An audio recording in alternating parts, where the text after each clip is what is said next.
Hello, friends from across the nation and around the world. I'm Martin, and you are listening to Dad's Bedtime Stories. Tonight, we're going to be doing a story idea that I think is kind of like a classic Dad's Bedtime Stories idea.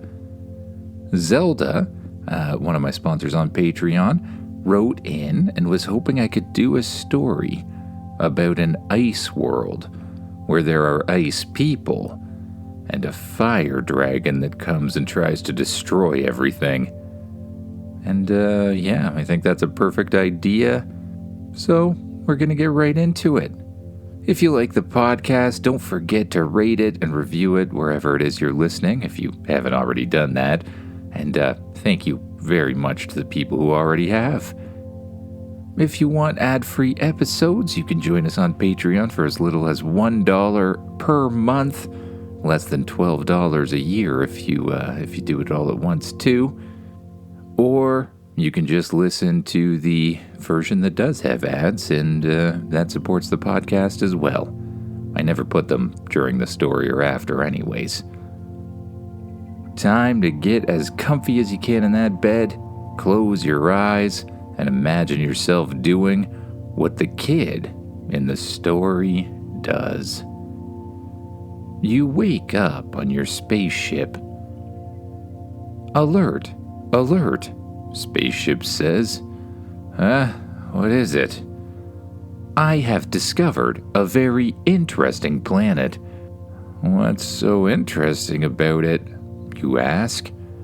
On this planet, the people seem to be entwined with the element of ice. Like ice people? You ask. Yes, they seem to have ice powers and live in an ice land. Oh, that's pretty cool. Let's go check it out. Understood. Setting course. I should also mention that my research indicates that these people have not met others from different planets before. I suggest going undercover to discover the secrets of their planet. Oh, okay, gotcha. Well, in that case, engage in visibility mode. Understood. The ship suddenly sort of glimmers around you, indicating that it's just turned invisible. You get up out of bed, quickly get dressed, and head out into the main part of the ship. You move over to the kitchen area and replicate a plate of your favorite breakfast. You sit down at the table and eat away until Spaceship announces that you have arrived at the planet. You put the plate and any leftover food back in the replicator. It instantly dissolves back into energy. You head over and sit down in the command chair and look out the viewing screen. A huge planet that's almost entirely blue and shiny and a little bit glass-like appears in front of you. You grab a hold of the controls, press forward on the throttle, and blast down toward the planet. Through the atmosphere, through the icy clouds, until you find yourself flying above the ice planet, completely invisible, of course. It's a beautiful, beautiful place. You see structures everywhere, structures made entirely out of ice. Ice houses, ice shops, ice towers, and even a gigantic ice castle. The people are even more amazing. They themselves look as if they're made entirely out of ice, living ice. And beyond that, it's as if they have magical ice powers. You watch as they create little roads in front of them out of ice and slide down them. You watch others manipulate a sort of ice-like energy around in circles and swirls before creating, well, houses and structures out of almost nothing. Where would you like to land? Spaceship asks.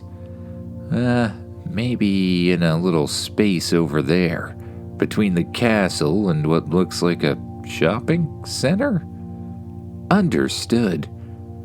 Spaceship slowly lowers the ship down in a small opening, surrounded by all sorts of ice buildings. Well, how do you think I should explore, you ask? Good question. I believe you have several options. Option 1 is to use the invisibility mode on your spacesuit. However, this will not allow you to interact with people without scaring them anyways. Option 2 is to use the transmorphifizer and transform into one of the beings. Oh, I think we'll go with option 2, the transmorphifizer. Understood. I have already taken the liberty of capturing some DNA from one of the inhabitants. Please stand in the middle of the ship. You move towards the middle of the ship. A small satellite-like device pops down from the ceiling and points towards you. Please stay still. This may tingle. The satellite-like device lights up with a bright blue color and then blasts you. It feels really tingly, and suddenly your body starts to feel less solid, for lack of a better description. And soon, every atom in your body begins to transform. Slowly, you start to become bright blue, made of ice itself. You don't change size too much, but you do shrink a little bit.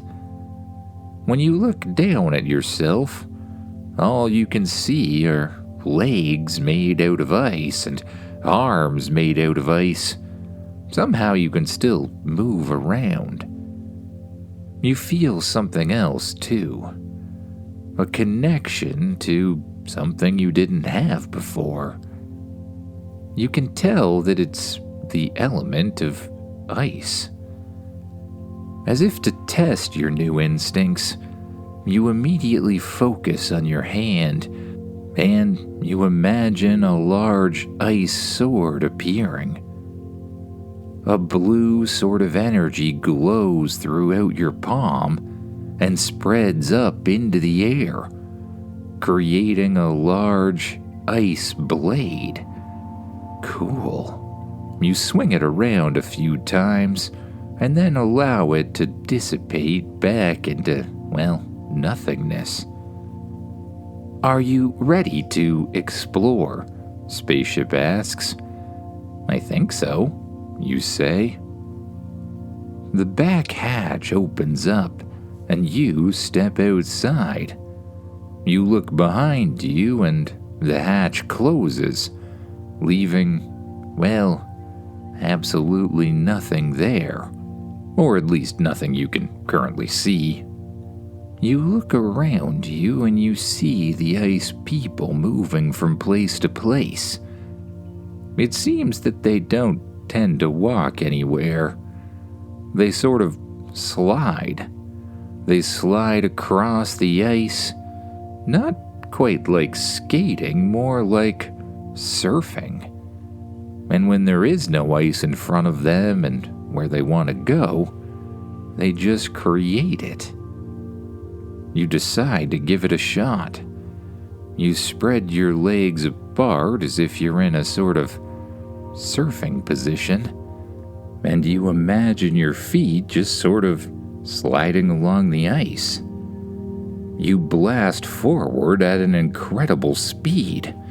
"Whoa," you say, as you turn around the corner and continue forward at an incredible velocity.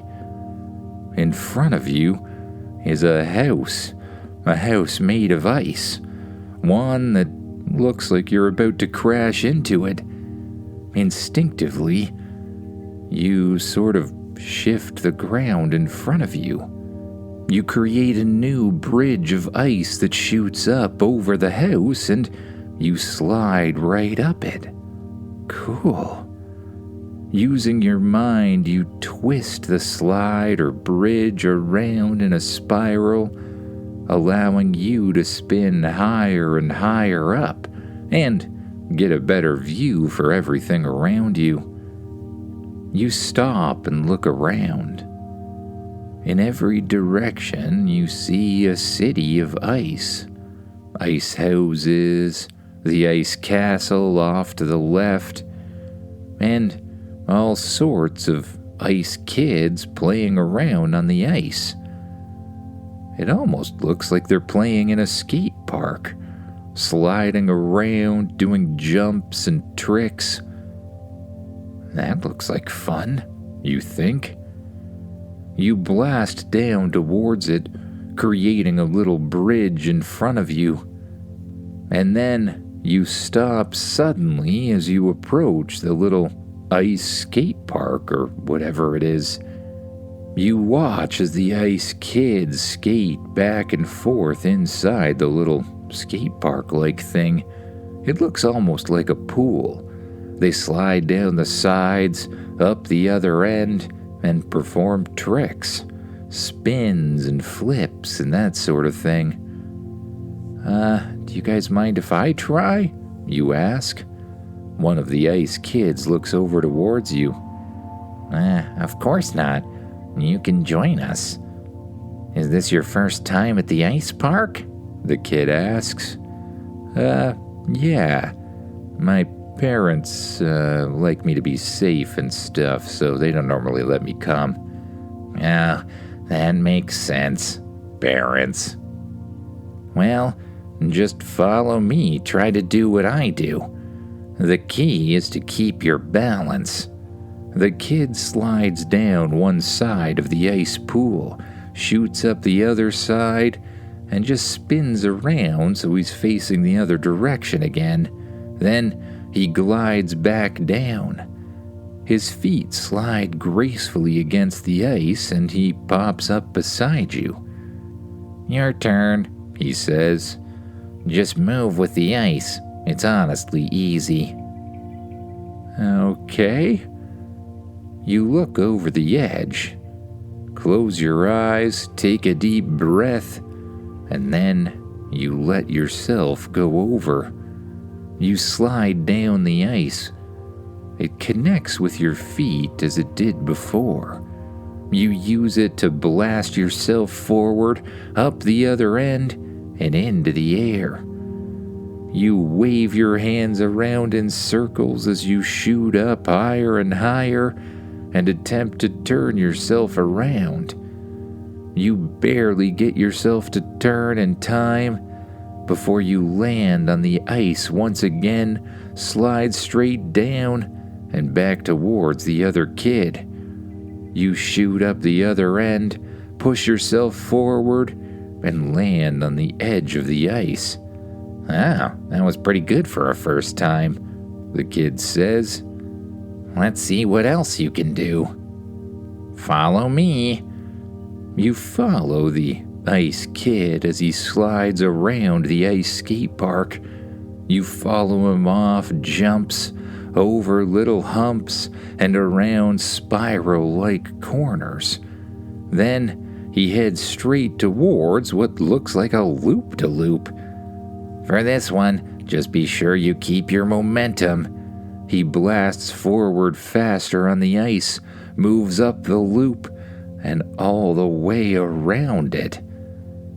You increase your own speed, try to keep dead center, and blast around the loop, flipping over backwards down the other side, and then you come to a stop beside the kid. Hey, that was pretty good. Want to hang out for a while? My name's Pip. What about you? You introduce yourself and shake hands. You and Pip have a good time playing around on the ice park for the next little while, until you hear something that doesn't sound like it belongs on the ice planet. A huge roar, followed by a blast of fire through the air. Oh no, not that thing, Pip says. You look up in the sky to see a gigantic dragon flying overhead and breathing fire into the atmosphere. What's that thing? You ask. That is a fire dragon, the arch enemy of the ice people. I can understand that. You watch the fire dragon swoop down and breathe fire onto the ice palace, melting one of the walls instantly. Oh no, he's gonna destroy everything. Does this happen often? You ask. Where exactly are you from? The kid responds. You've never been part of an ice dragon attack before? Yes, it happens often. All too often. We're constantly rebuilding the place because of that thing. Most of the fire dragons live peacefully on the other side of the planet, but this one found his way over here and seems, well, determined to transform the place into a warmer area. Something we ice people, really don't appreciate, as you might be able to imagine. Yeah, I can understand why. Where are you from, anyways? Why don't you already know this information? My parents keep me kinda sheltered. They're very protective. Oh, weird.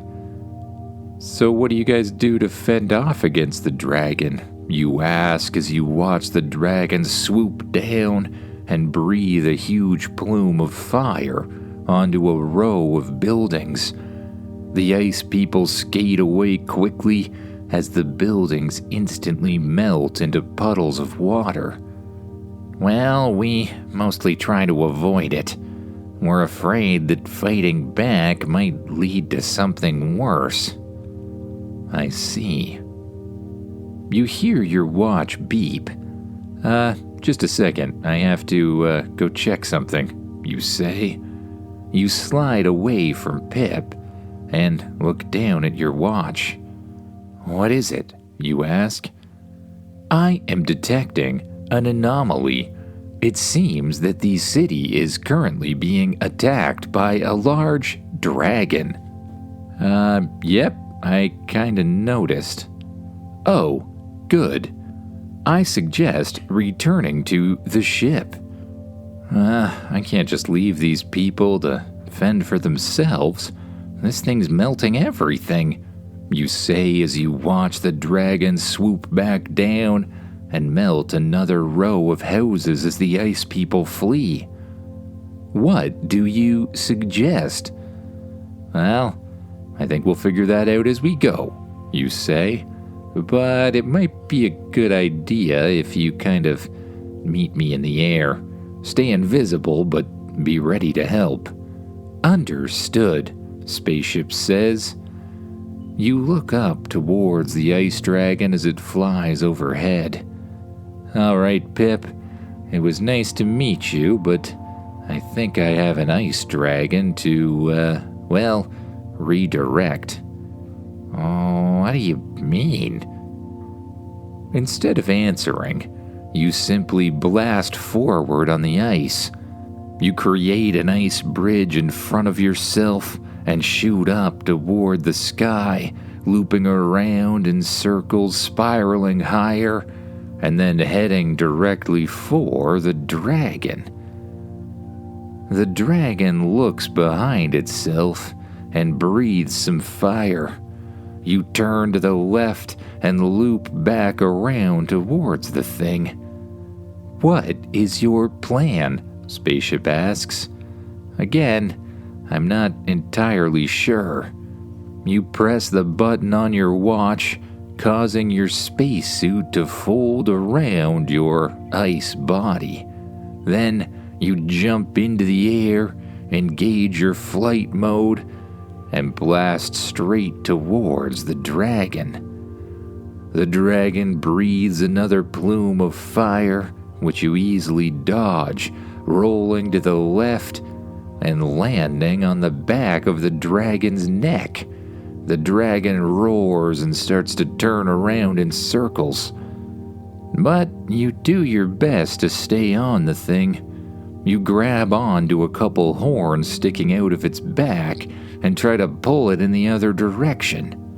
It roars in protest. It spins around and tries to shake you off, but with the help of the spacesuit's extra strength, you hold on tight. The dragon starts to spin through the air, buck up and down as if it's a bucking bronco in some sort of rodeo. Luckily for you, you've dealt with that sort of thing before.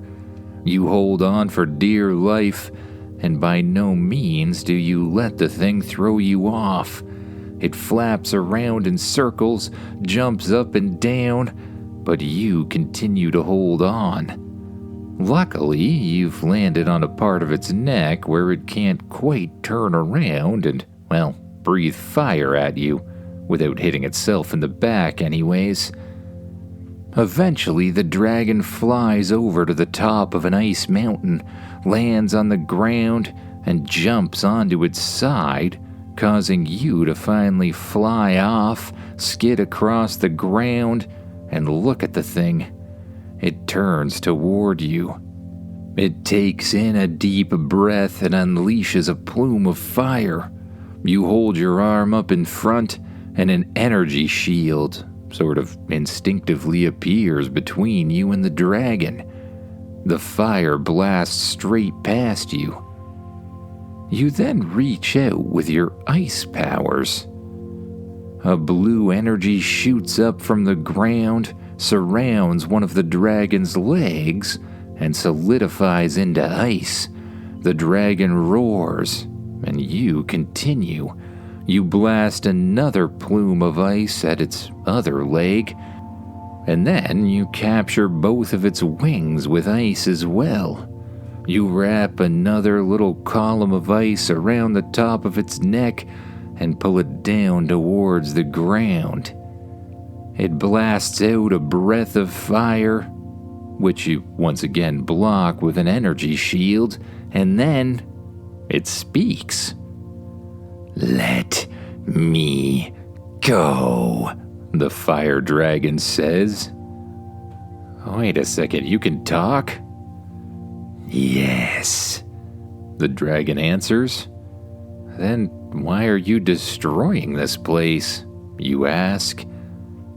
"Because it is cold. Where I am from, everything is much warmer." "Then why don't you go back where you're from?" you suggest. "Because I can't. Or I don't know how." "Well, I would suggest going back the way you came here." "I tried, but the way has been closed. You see, there is a large ice wall between this land and my own. It goes higher than we dragons can fly. I was exploring it, and one day I found a strange tunnel. I walked through the tunnel, and it led to the other side, this world of ice. I explored for a while, and then tried to go home, only to find that the large hole was gone. I attempted to breathe fire through the wall, but I could not. It healed as quickly as I could melt it. I have been stuck here ever since, and I decided that if I could not go to somewhere warm, I would have to make this place warm. But in doing that, you're gonna destroy a whole group of ice people. Yes, I was willing to take that chance. Well, what if I just took you home instead? You ask. You know the way? Well, no, but I think I know another way. Spaceship, we're gonna need a little bit of room. Spaceship glimmers beside you and appears out of nowhere. What is that thing? That is your ticket home. The spaceship starts to glow, and it grows larger and larger into a ship big enough for a dragon to board. Now, promise not to breathe any fire at me, and we'll have you home in no time. I promise, the dragon says.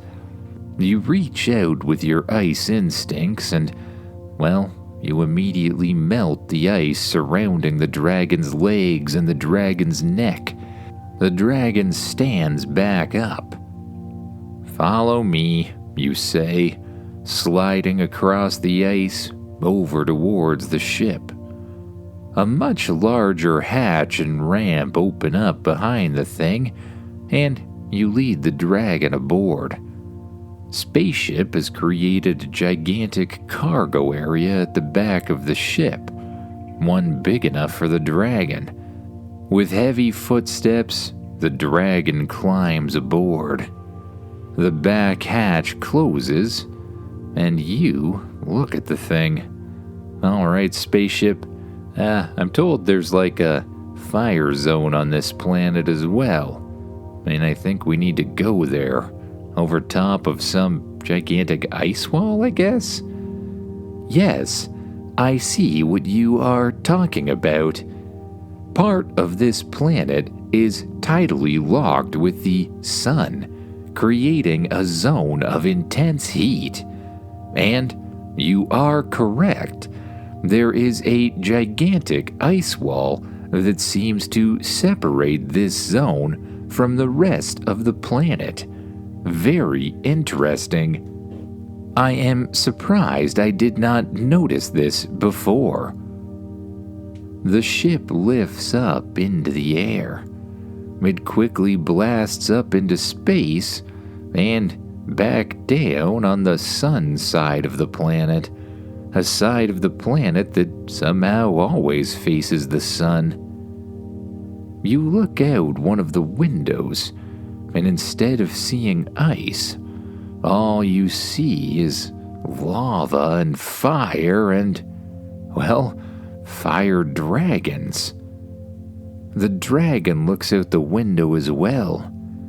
My land, he says. Spaceship lowers down and hovers in place. Then the back hatch opens up. It makes you feel suddenly kind of sick. As an ice person, this heat doesn't feel good at all. The dragon looks back toward you. Thank you for returning me. Then he jumps out the back of the ship, spreads his wings, and bathes himself in the heat of the lava. Close the doors, you say to Spaceship. I don't feel so good. The ship's doors close quickly, and Spaceship lifts up through the atmosphere once again. You deactivate your spacesuit and walk back to the middle of the ship, where the transmorphifizer is located.